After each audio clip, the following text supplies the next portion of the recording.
Welcome back, ladies and gentlemen. This is AnythingOU Podcast. You always hear us talk about our sponsor, www.hornsdownshop.com.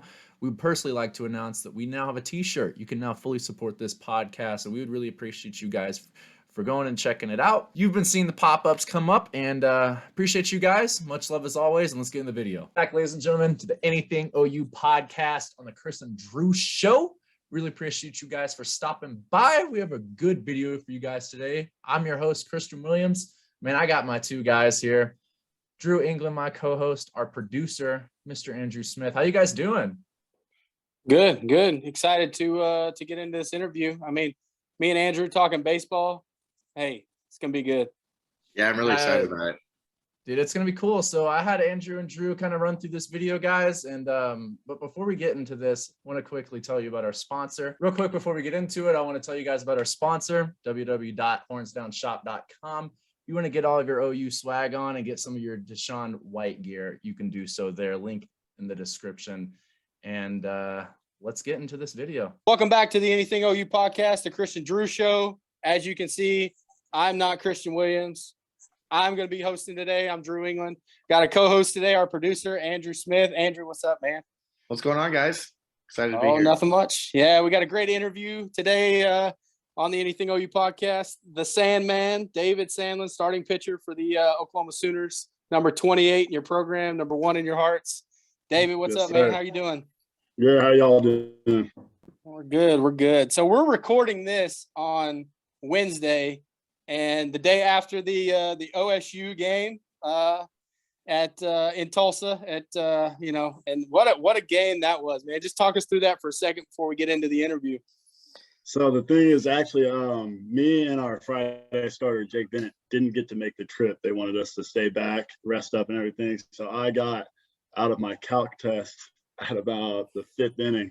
And I raced home, threw the TV on, had Jake Bennett over, Cooper Randall, Luke Carroll, and we were all going crazy pretty much the whole game, just watching it like you guys were, I guess.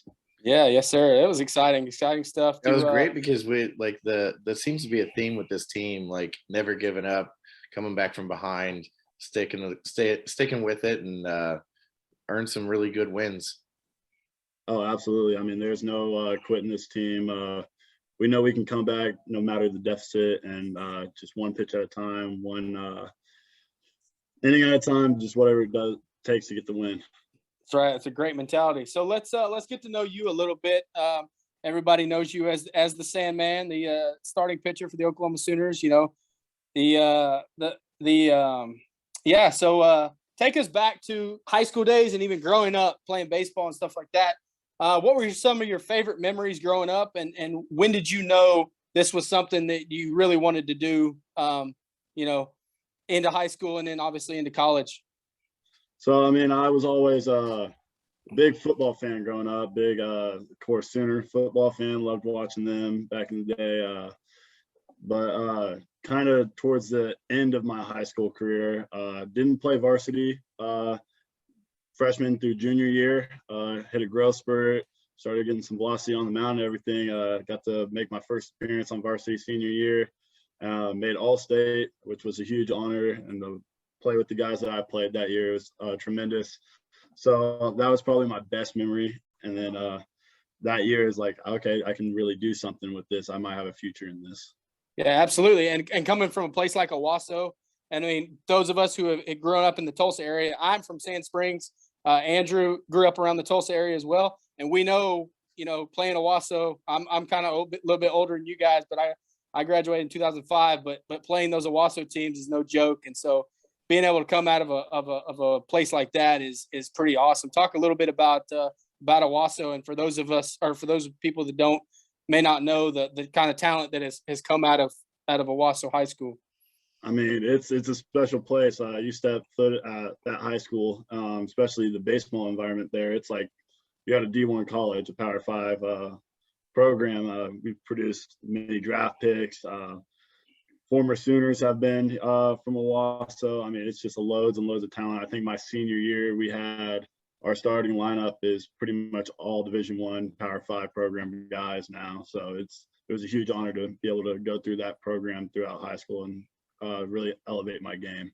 So you transferred to Oklahoma. So talk a little bit about like how you ended up at OU and why did you choose there? So like I said, I was a little bit of a late bloomer in high school, so didn't have really many offers coming out of high school. So I chose the junior college route, which is one of the best decisions I've ever made. Got to go down to Eastern Oklahoma State for a really, really great 2 years, 1.5 because of shutdown. But just really took my time down there, got after it, just knew I could keep elevating my game if I really put my mind to it. Just never was doubting myself and what my capabilities were. And then I've always been a fan of OU. And I think Coach Johnson and Coach Overcash saw me a little bit the summer after high school. I think got a little interested there. And then they reached out to me that summer during COVID before my sophomore season at Eastern. And I knew once they reached out to me, I knew that's where I was going to be. Just growing up an OU fan, I wanted to come pitch for Skip Johnson.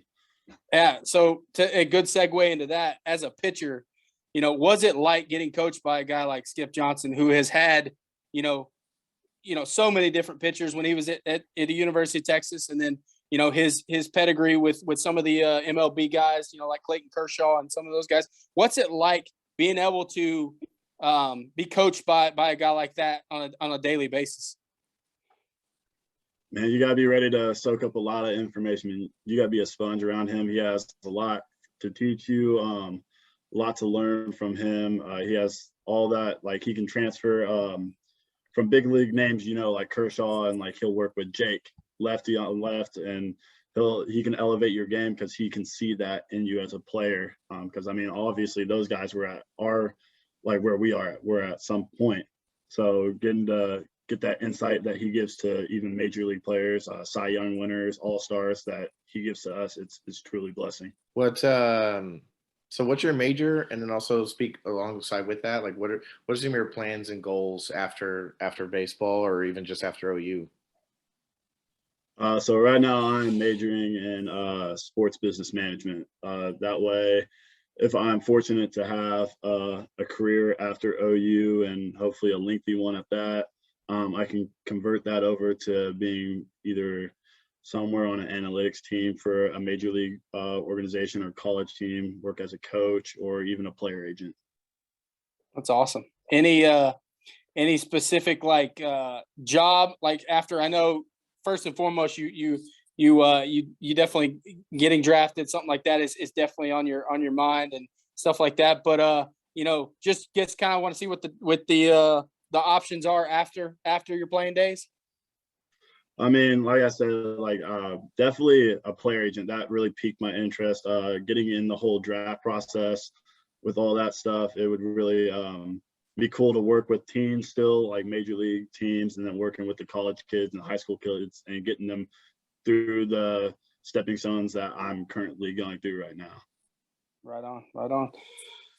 So other than baseball, like outside of baseball, when we don't see you on the mound, we don't see you, at Mitchell Park and stuff, and throwing that 90+ fastball. What do you like to do outside of baseball? What are some of your hobbies? Currently, right now, I've been sort of binge watching, rewatching all the Star Wars series. Huge Star Wars fan. Same thing with Marvel. Really, I like to just do anything competitive, whether it's video games, go play some pickup basketball, flag football or something, and then just hang out with my roommates. Really just whatever I can do to pass the time. Yeah. So what's your favorite food, and maybe one of your favorite places to eat in Norman? Favorite food. Ooh, that's tough. I would have to say just a good old steak. Nothing can beat steak. Best place to eat, favorite places to eat in Norman. Definitely Qdoba. I go there almost every day since it's right across from my apartment. Some just to fill me up, and then I'll definitely have to give it to the Mont. Mont's a good. Of course, it's a staple in Norman, so it's a good place to go sit down and have some. Yeah, food. I think our host will like that, because that's like his favorite spot. So he's gonna be like, yeah, there you go. So yeah, so Sooner fans, you know where to find the Sandman on a Saturday night, something like that when it's not baseball season. So, so right on. Beware of the swirls. Yeah. Hey, so kind of a two-part question here. So what are what's your favorite baseball player of all time? And then who's someone you model your game after? Favorite baseball player of all time definitely has to be Albert Pujols. I mean, I was born in St. Louis. I followed the Cardinals since I was young, going to their games, and especially now getting to see him back this year with the Cardinals is like a dream come true. Get to see that farewell tour with him, Yachty, and Waino, but definitely him. And then model my game after, I'd have to go either Walker Buehler or Max Scherzer. Definitely those two guys. Two of my favorite pitchers to watch for sure. Right on, right on. We'll even throw in our favorite players too. Mine growing up was Ken Griffey Jr. I had a chance to play college baseball, not high level D1 like you, but I played at a small Christian school. I was at actually College of Charleston for a year out on the East Coast, and then came back closer to home and played at a small Christian school. But Ken Griffey Jr. was always my guy growing up. I'm a huge Braves fan, but for some reason, everybody's like, why do you always watch Ken Griffey Jr.? I'm like, dude, because the dude could play the sweetest left-handed swing in the world. And, man, he was my guy. So, Andrew, who you got? Absolutely. I mean, I don't know. It's kind of tougher because, I grew up in the Tulsa area, and so grew up going to Drillers games. So, guys that came through there obviously were guys I watched. Rob Lamb, guys like that. Getting to watch some guys on rehab assignment, guys like Pudge Rodriguez, Rafael Palmeiro, Juan Gonzalez. But then later on, as I got older, getting to watch Elvis Andrews and Adrian Beltre, Josh Hamilton, those teams. Obviously you respect guys like Derek Jeter. So I don't really have favorite. I kind of have a favorite within a team or an era that I really like to watch. But I'm just a baseball fan at the end of the day. Yeah, absolutely. So I have to ask this question, Sandman, since you're a Cardinals guy, Pujols guy. What's it like, playing with a guy like Max McGuire, and then obviously his dad, Mark? Have you got a chance to interact with him, and what's that been like? I mean, it's crazy to think that I'm playing with Mark McGuire's son, but I mean, really doesn't carry that around or anything. He's just another normal guy. I didn't even notice actually or know it till I think about 2 months into the fall. Someone made the joke after I think Max hit either a home run in BP or an inter squad. They said, "Man, they're gonna test Max." And I was like, "Why?" And they're like, "Because his dad." And I was like, "Who's his dad?" And they said, "Oh, do you not know his last name?" And I was like, "No." And they said, "McGuire." I was like, "Oh, that I was guy." gonna say you didn't okay. you didn't know his That last makes name and sense. see that swing and not put two and two together being a Cardinal. No, I guess Come on, not. man. Man. I just Hey, knew him I as think Max, fans. so. Yeah, I think fans right now, I think they're really catching on, because I was at the game last weekend or a couple weekends ago against New Orleans, and I was sitting there with a couple friends of mine, and I was like, "Hey, Max McGuire, man, this kid's got a young talent. His dad's really done well with him and stuff like that." And they're like, "His dad?" And I was like, "Mark McGuire," and they're like, "Oh, what?" I said, "Look at his face." I'm like, they're like twins. And so I think Sooner Nation is kind of catching on to that now, even though the season. And that's really cool. And then I hear his brother's coming in next year as well. Isn't that right? Yeah, he's another arm we're getting next year. I've heard he's already up to mid-90s as well, so that's going to be a big impact on the mound next year. Surely with a few of our guys getting drafted this year, so I'm excited about that too.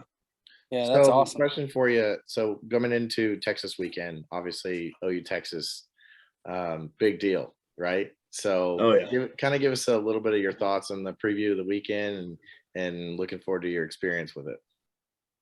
I mean, I just know we're ready to go. Last night was a big stepping stone in that direction. Big rivalry week. But I know the guys have been looking forward to it. We've all been looking forward to it since we got the schedule. Because it's OU Texas. It always has that element to it. But I know we're gonna give it everything we got. Get after those guys down there, and I'm sure they're gonna give us everything they got too. So it's gonna be a really good series. Yeah. What's it like? I know you guys started off the season down at Minute Maid and stuff like that too, and then now getting to play at Globe Life too. What's it like getting to play in those big league ballparks and just the atmosphere that brings? I mean, it's crazy. If you would have told me 2 to 3 years ago that I would be at OU pitching at Globe Life or Minute Maid, I would have called you crazy. But it's definitely surreal. I think the first time we actually went down there was for a practice, and we had an inter squad. And I stepped on the mound, and it was just like, man, there's guys that like get to do this as a living. So it's definitely surreal and exciting to be a part of that atmosphere. Yeah. Right on. So take us through, like, and I know for us baseball guys and stuff like that, we're all about routines, and especially pitchers. Take us through, like, all right, a game day start, you get your Saturday start. What's like your routine from the time you come out onto the field to the time you take the mound for first pitch? What's that like? So I go out, I stretch a little on my own, do some arm activation, stuff that Jake Bennett has actually showed me. Then I stretch with our strength coach for about 10, 15 minutes. Then go do some band work, plyo balls to just really, really get the arm warmed up. Like Tom House has said, you warm up to play catch, you don't play catch to warm up. And that's definitely something to live by. So I take time in that, and then I finally start playing catch with Jimmy Crooks, stretch it out to pretty much foul line to center field wall. And then once I get out there, I always give a ball bounce off the wall, and then I'm ready to go, work my way back in, get on the pin and get ready to go. Yeah. So give us a clue of your repertoire. Like, what pitches are you throwing? So I have the fastball, splitter, slider, and curveball. Very Nice. Nice. So here's one last fun question. Tell us one fun fact about you that we may not know about the Sandman. Ooh. Fun fact.